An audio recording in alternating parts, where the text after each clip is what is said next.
Hi friends, Sai Satcharitra 35వ అధ్యాయంలో ఇద్దరు గోవా పెద్ద మనుషుల్లో ఇంకొకరి కథ గురించి ఇప్పుడు చెప్పుకుందాం. సముద్ర తీరాన్ని తిరుగుచుండగా ఒక పెద్ద భవనం వద్దకు వచ్చి దాని వసారాపై కూర్చున్నాను. యజమాని నన్ను బాగా ఆదరించి చక్కని భోజనం పెట్టాడు. బీరువా పక్కన శుభ్రమైన స్థలం చూపి అక్కడ పడుకోమని చెప్పాడు. నేను అక్కడ నిద్రపోయాను. నేను గాఢ నిద్రలో ఉండగా ఆ మనిషి ఒక రాతి ఫలకం లాగి గోడకు కన్నం చేసి లోపల ప్రవేశించి నా జేబులో ఉన్న డబ్బునంతటినీ దొంగలించాడు. నేను లేచి కూర్చొనగా 30,000 రూపాయలు పోయాయి.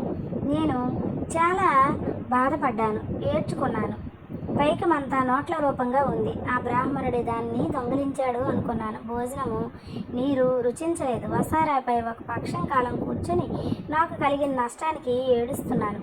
పిమ్మట ఒక ఫకీరు దారి వెంట పోతూ నేను ఏడ్చుచుండుట చూసి ఇందులోకి ఏడ్చున్నావు అని అడిగారు. నేను జరిగిన వృత్తాంతం చెప్పాను. వారు ఇలా చెప్పారు: నేను చెప్పినట్లు చేసినట్లయితే నీ డబ్బు నీకు దొరుకును.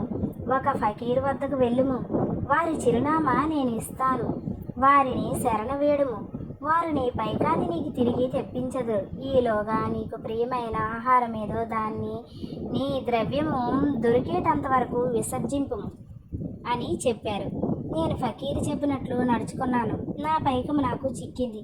నేను వాడాను విడిచి సముద్రపు ఒడ్డుకు పోయాను. అక్కడ ఒక స్టీమర్ ఉంది. దానిలో జనులు ఎక్కువగా ఉండటం వల్ల లోపల ప్రవేశించలేకపోయాను. ఒక మంచి నౌకరు నాకు తోడ్పడగా నేను లోపలికి పోయాను. అది ఇంకొక ఒడ్డునకు తీసుకుని పోయింది. అక్కడ రైలు బండి ఎక్కి ఈ మసీదుకు వచ్చాను. కథ పూర్తి కాగానే ఆ అతిథులను భోజనం కొరకు తీసుకొని పొమ్మనగా శ్యామ అలాగే చేశారు. శ్యామ వారిని ఇంటికి తీసుకొని పోయి భోజనం పెట్టారు. భోజన సమయంలో శ్యామ బాబా చెప్పిన కథ చిత్రంగా ఉంది అన్నారు. బాబా వారెన్నడూ సముద్ర తీరానికి పోయి ఉండలేదు. వారి వద్ద 30,000 రూపాయలు ఎప్పుడూ లేవు. ఎన్నడూ ప్రయాణం చేయలేదు. ద్రవ్యం ఎప్పుడూ పోవుట కానీ వచ్చుట కానీ జరగలేదు. కావున దాని భావము తమకేదైనా తెలిసిందా అని వారిని అడిగారు. అతిథుల మనస్సులు కరిగాయి. వారు కళ్ళు తుడిచిపెట్టుకున్నారు. ఏడ్చుచు బాబా సర్వజ్ఞుడు, అనంతుడు, పరబ్రహ్మ స్వరూపుడే అని చెప్పారు. బాబా చెప్పిన కథ మా గురించే. వారు చెప్పినదంతా మా విషయమే. వారికి ఎలా తెలుసును అన్నది గొప్ప చిత్రం. భోజనమైన తర్వాత పూర్తి వివరాలు చెప్తాము అని చెప్పారు. భోజనమైన తర్వాత తాంబూలం వేసుకుంటూ అతిథులు వారి కథలను చెప్పసాగారు. అందులో ఒకరు ఇలా చెప్పారు: లోయలో ఉన్న ఊరు మా స్వగ్రామం. జీవనోపాధికై నేను ఉద్యోగం సంపాదించి గోవా వెళ్ళాను.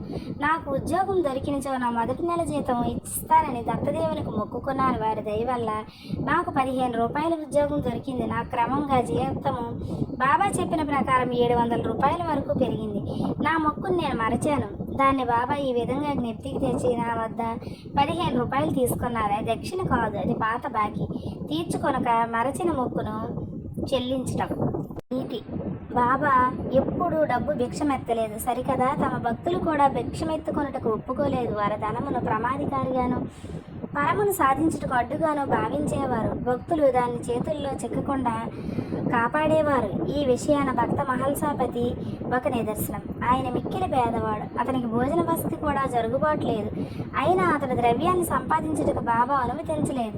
దక్షిణలో నుండి కూడా ఏమీ ఇవ్వలేదు. ఒకనాడు ఉదార వర్తకుడైన హంసరాజను బాబా భక్తుడు ఒకడు చాలా ద్రవ్యాన్ని బాబా సముఖమున